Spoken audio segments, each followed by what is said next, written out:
Salut tout le monde, j'espère que vous allez bien. Bon, du coup, petite vidéo sur donc, le renforcement en cours collectif, donc renforcement musculaire en cours collectif avec justement du matériel, d'accord? Déjà pour commencer, il faut savoir que vous allez avoir trois types vraiment de cours avec du matériel. Donc les premiers, ça va être des cours scriptés. Deuxième cours, vous allez avoir des cours de renfo comme vous connaissez, le CAF, les grands renforcements sur le haut du corps. Et donc là que vous construisez vous-même. Et troisième cours qui va être sous forme de circuit, donc des trainings ou des sortes de hits, des cours sur haute intensité avec matos. Donc moi je vais vous présenter différents types de matos, je vous en ai mis quelques-uns sur la table, donc je vais un peu vous présenter tout ça. Donc pour commencer, on va parler des cours scriptés. Donc les cours scriptés, vous le savez sûrement, c'est tout ce qui va être cours avec justement une chorégraphie bien définie à appliquer. Donc vous allez retrouver ça notamment sur les concepts comme Les Mills, comme Yako dans les salles orange bleu. Vous avez d'autres concepts encore qui existent dans les salles de sport. Après, voilà, c'est en fonction des salles dans lesquelles vous êtes. Mais c'est des cours sur lesquels vous devez vraiment respecter le script et où vous devez utiliser le matériel qui vous est indiqué avec plus ou moins la charge qui est indiquée en fonction des personnes qui sont dans votre cours. Donc sur ces cours-là, le principal cours, on va dire, que vous allez retrouver au niveau du renforcement musculaire, ça va être le cours de pump. Donc j'ai pas de matériel de pump ici, mais j'ai pris deux, trois infos, enfin deux, trois images sur internet. Bon, tout le monde, je pense, connaît à peu près ce que c'est qu'une barre de pump et des poids de pump. Donc pour ce qui est des barres, c'est une barre tout simplement qui est beaucoup plus petite et beaucoup plus courte, surtout qu'une barre une barre olympique classique. Donc au niveau du matériel de pump, donc je vais vous montrer, je vais rapprocher un peu la caméra. Voilà, vous allez avoir donc un matériel qui va s'apparenter à ça. Donc effectivement avec une barre relativement petite qui mesure on va dire un peu moins d'un mètre à peu près, et vous allez donc avoir des poids qui vont être adaptés dessus. Donc les poids, ils vont être beaucoup plus petits que des poids de musculation, et surtout avec un diamètre beaucoup plus fin. Donc ils varient, ils peuvent aller jusqu'à 10 kg maximum, et le plus petit va être à 0,5, et le poids maximum va être jusqu'à 10 kg. Donc au niveau de ce matériel-là, vous allez donc retrouver plusieurs types de matos en fonction toujours pareil de la marque que vous allez prendre, de la salle dans laquelle vous allez travailler. Donc on a effectivement tout ce qui est petit poids, donc de 0,5 jusqu'à 10 kg maximum pour les barres de pump. On va utiliser en fait tout simplement cette barre pour réaliser tous les exercices que vous connaissez pendant un cours de renforcement musculaire. Donc tout ce qui va être squat, tout ce qui va être tirage, fente, on va avoir tout ce qui est développé couché, même développé épaule. Vous allez vraiment utiliser cette barre pendant tout le cours quasiment pour renforcer donc du coup l'ensemble du corps. Donc au niveau des exercices, je vous laisserai le soin du coup de chercher un petit peu sur internet, voir un peu ce que vous voulez, ce que vous pouvez trouver comme exercice. Mais encore une fois, tous les exercices que vous allez retrouver en musculation, vous allez les retrouver avec bien évidemment une charge adaptée et des répétitions adaptées dans un cours de pump.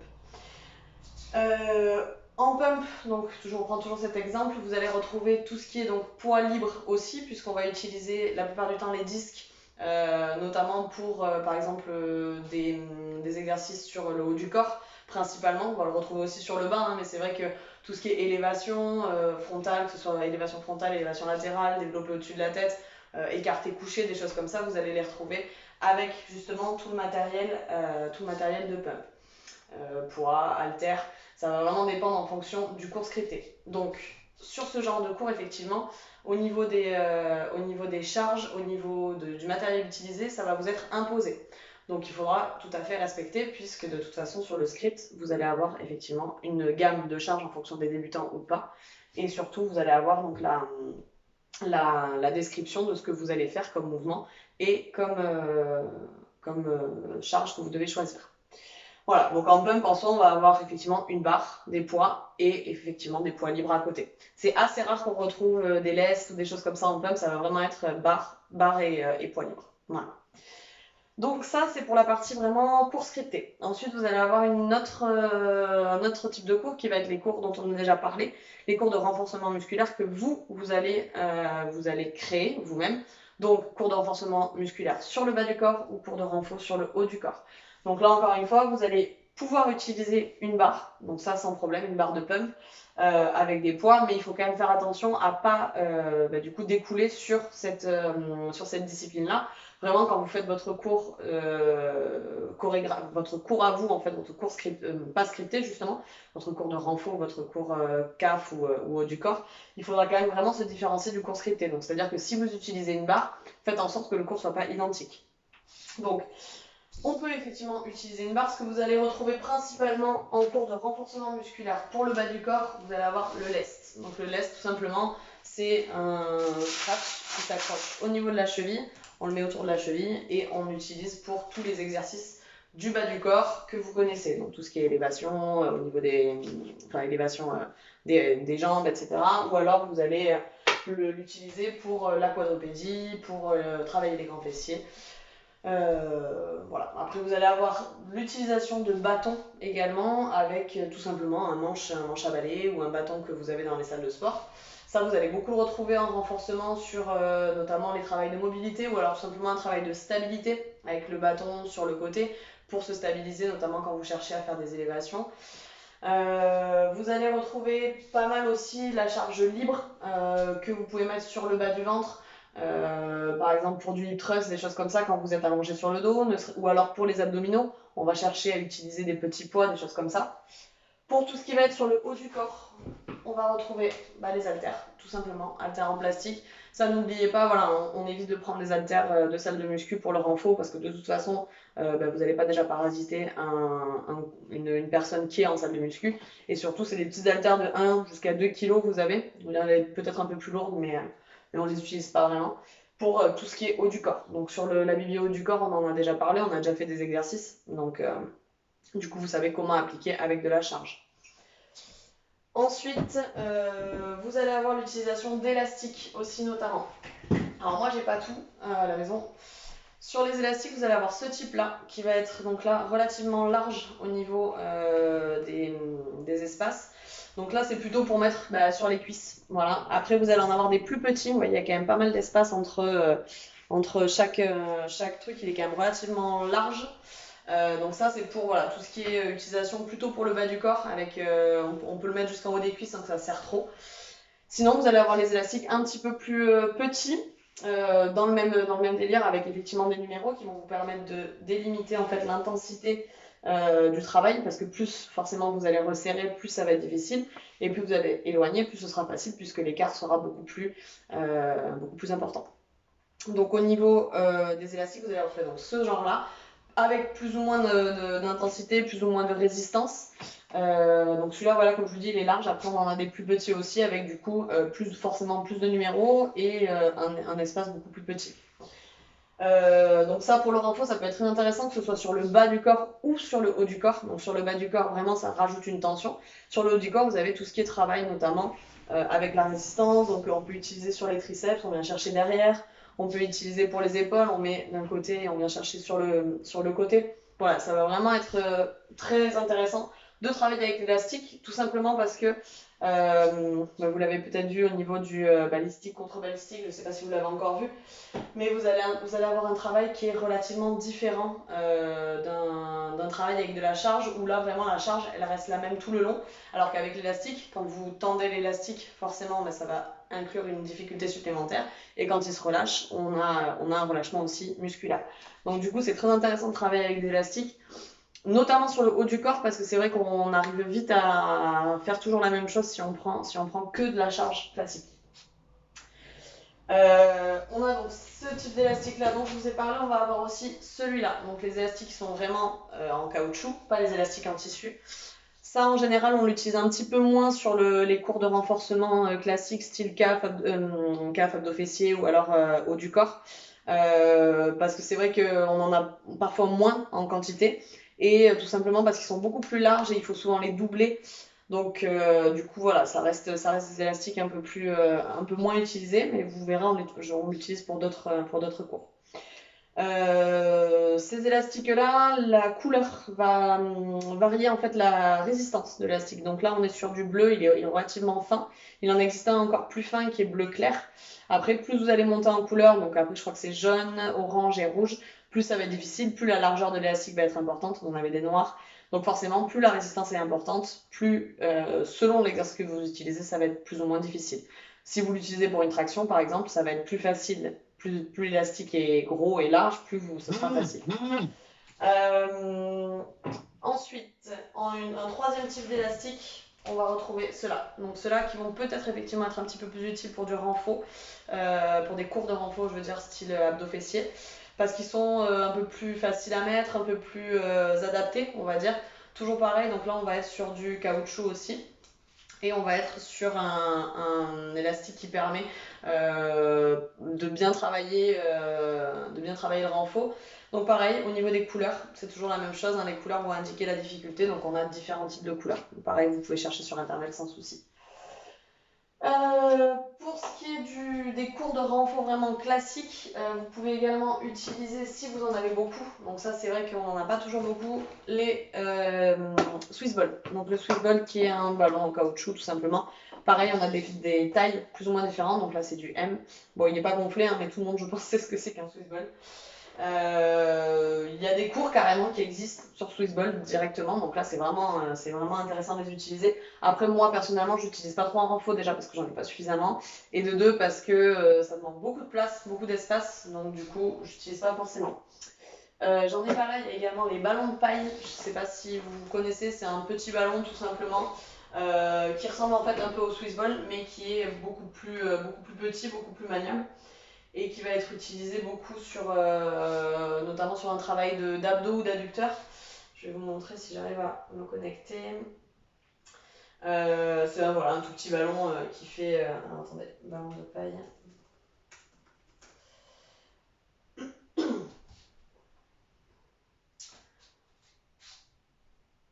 Hop. Donc voilà, tout simplement, c'est un tout petit ballon qui ressemble fortement à un Swiss Ball, hein, mais qui est beaucoup plus petit. Bon voilà, ça vaut pas grand chose et en fait il est relativement plus souple qu'un Swiss Ball et il permet de travailler voilà, pas mal de choses sur notamment bas du corps, abdos. Après vous pouvez faire tout ce qui est en pression, donc le tenir entre les mains et venir chercher pression pour le haut du corps aussi. Donc vraiment, ça va être votre travail d'après, ça va être d'essayer de chercher en fait tous les exercices qu'on peut retrouver avec les différents outils que je vous ai présentés. Pour vraiment la partie, comme je l'ai dit, renfort scripté et cours collectif classique en ligne, voilà, je vous ai à peu près tout présenté. Donc je répète, on a donc les lestes, les charges libres avec les barres, les bâtons, les poids. Vous allez avoir donc l'élastique qui va être pas mal utilisé et ensuite les ballons, donc Swiss Ball et ballons de paille qui sont plutôt pas mal pour les cours de renfort comme ça.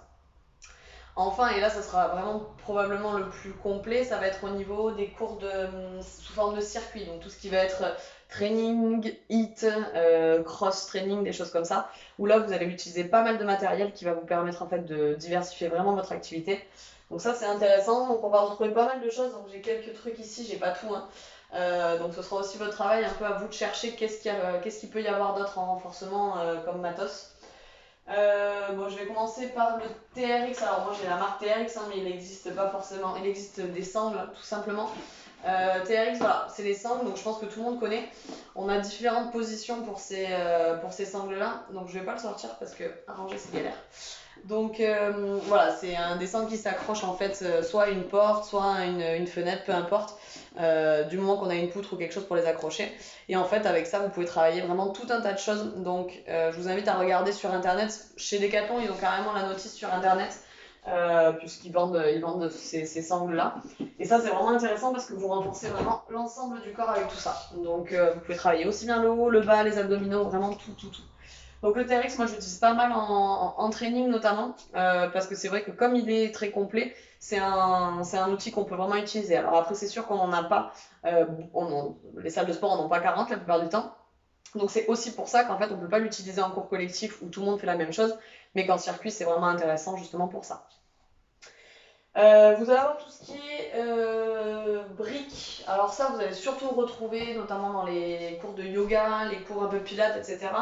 Toutes ces disciplines-là, en fait, où ça demande une ouverture et une bonne mobilité, que ce soit de hanches, d'épaules, etc. Donc ça va vraiment vous permettre pour les personnes qui sont en difficulté ou qui manquent de souplesse, tout ça, ça va leur permettre en fait tout simplement de rehausser. Vous pouvez le mettre sous les genoux, vous pouvez le mettre au niveau du dos, vous pouvez le mettre sous les fesses. Vraiment, ça va permettre aux personnes qui manquent de mobilité de se sentir mieux et de se sentir plus à l'aise. Ensuite, on va avoir donc tout ce qui va être step. Bon, ça forcément, hein, on va l'utiliser pour du renforcement, pour des choses toutes bêtes, hein, si vous voulez faire des pompes sur un step, ou tout simplement pour pas être allongé sur le sol quand on cherche à faire du développé couché, des choses comme ça. On va retrouver tout ce qui est ballon. Donc au niveau ballon, donc moi j'ai pas tout pareil. Là, il faut bien faire la différence entre les différents types de ballons. Donc là, vous avez un medicine ball. Le medicine ball, c'est ballon dur, relativement petit, donc il a à peu près la taille d'un ballon de foot, d'un ballon de basket. Là, il fait 2 kg, donc vous avez des tailles qui sont plus ou moins importantes et surtout des poids pardon, plus ou moins importants. Là, 2 kg, c'est, je crois, le plus petit. Il existe peut-être 1 kg, mais je suis pas sûre. Ça, on l'utilise beaucoup pour tout ce qui est abdominaux, notamment rattraper le ballon, pouvoir le jeter au sol, des choses comme ça. Ça reste un ballon dur, donc contre un mur, c'est pas top. Si vous avez des murs en placo, des choses comme ça, c'est un ballon qui est relativement dur, donc on évite. Donc voilà, un ballon qui peut s'utiliser pour tout un tas de choses. Je pense notamment à tout ce qui est twist russe, on peut utiliser le ballon pour ça, on peut l'utiliser tout simplement pour ajouter une charge, on fait un squat avec, on pousse vers le haut.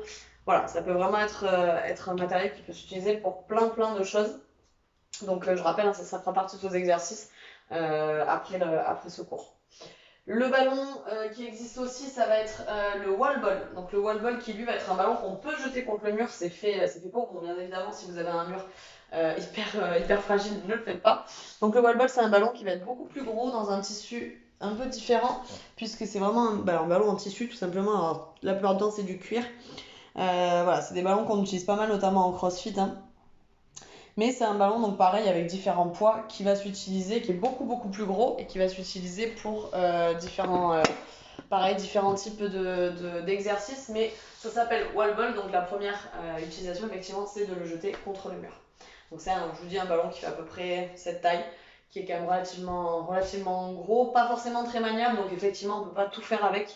En général, voilà, c'est un ballon qui se jette contre le mur, donc on a plein d'ateliers, soit un squat, on peut le jeter en l'air, soit on est sur le côté et on vient chercher à balancer le ballon sur le côté. Voilà, plein de choses qui peuvent se mettre en place aussi. On va avoir tout ce qui est prise d'appui pour notamment les pompes. Vous allez donc pouvoir les mettre au sol, ça évite en fait d'avoir tout simplement les poignets cassés. Donc au lieu d'avoir les poignets cassés, on vient attraper et en fait ça nous aligne le poignet au sol. Donc ça c'est plus pour un confort que autre chose finalement. On va avoir en termes de poids, donc bon, tout ce qui est haltère, etc., ça je vous en ai déjà parlé, mais on va avoir également la partie kettlebell. Kettlebell, donc qui est en fait une sorte de cloche qu'on attrape du coup soit avec les deux mains, soit avec une main, et pareil, on a tout un tas d'exercices qui peuvent se faire avec, comme notamment un qui est plutôt connu, le swing, où on vient chercher à amener le kettle entre les jambes, on monte et on descend. Là, vous allez avoir après tout ce qui est tirage, même au niveau menton. Donc le kettle qui s'utilise aussi pas mal, donc toujours pareil, hein, pourquoi on l'utilise en circuit? Tout simplement parce qu'en fait vous avez pas forcément beaucoup de kettle et que vous pouvez pas l'utiliser si vous avez 20 personnes dans votre cours sur un même moment. Donc en circuit c'est pratique parce que vous avez différents ateliers, donc les gens tournent et peuvent l'utiliser. On a tout ce qui va être roulette. Après donc ça peut être très bien pour travailler notamment les abdominaux, enfin toute la sangle abdominale, le gainage. Par contre, faites bien attention parce que c'est assez compliqué pour les gens qui débutent notamment et ou pour les personnes qui sont assez lordosées. Moi, je sais que j'ai du mal par exemple à faire cet exercice. Tout simplement parce qu'en fait, on a tendance à creuser vraiment le dos et ça peut faire très mal au longueur. Donc, comme vous voyez la position, voilà. Donc on descend au maximum et on essaie ensuite de remonter en contractant au maximum. Donc on évite de creuser le dos, mais c'est vrai que c'est pas toujours évident. Après, moi je sais que j'utilise pas mal toute la partie, la partie corde à sauter, qui peut justement faire un peu monter le cardio. Donc ça c'est dans mes cours de renfo, certes, mais dans les cours de training ça peut être pas mal. Ça fait un petit exo cardio, c'est toujours intéressant. Donc ça c'est du matériel que vous pouvez utiliser aussi. Ça, en revanche, voilà, ça coûte 2 euros. Donc, si vous voulez en avoir une pour vous et l'utiliser dans vos cours, celle-là, par exemple, c'est la mienne. Moi, ça m'arrive de l'utiliser en cours. Qu'est-ce que j'ai encore? Ben voilà, après, ça, c'est pour vraiment venir créer une instabilité. Donc, ça, c'est encore autre chose, hein, vous voyez, c'est un petit peu bombé sur le dessus. Là, on va vraiment venir chercher la difficulté beaucoup plus que tout à l'heure sur les deux qui sont fixes. Là, on cherche l'instabilité. Donc là, toute la partie gainage, renforcement du centre du corps, pompe et tout un tas de choses. Et après, bon, ben voilà, tout con, hein, un tapis. Voilà, après, au niveau donc, du renforcement, il faut vraiment voilà, bien distinguer les trois types de cours. Donc, cours scriptés, où là, vous allez retrouver effectivement du renfort, mais avec du matériel imposé et des choses qui vous sont imposées. En deuxième, ben, les cours qui ne sont pas scriptés, qui sont donc des cours de renforcement musculaire que vous créez vous. Et en troisième, les cours donc, sous forme de circuit, où finalement c'est là que vous allez utiliser le plus de matos. Voilà, bah après n'hésitez pas si vous avez des questions, si vous avez donc voilà, des suggestions, des choses comme ça, vous me dites, vous m'envoyez un mail, je vous mettrai le lien dans la description. Allez, salut à tous!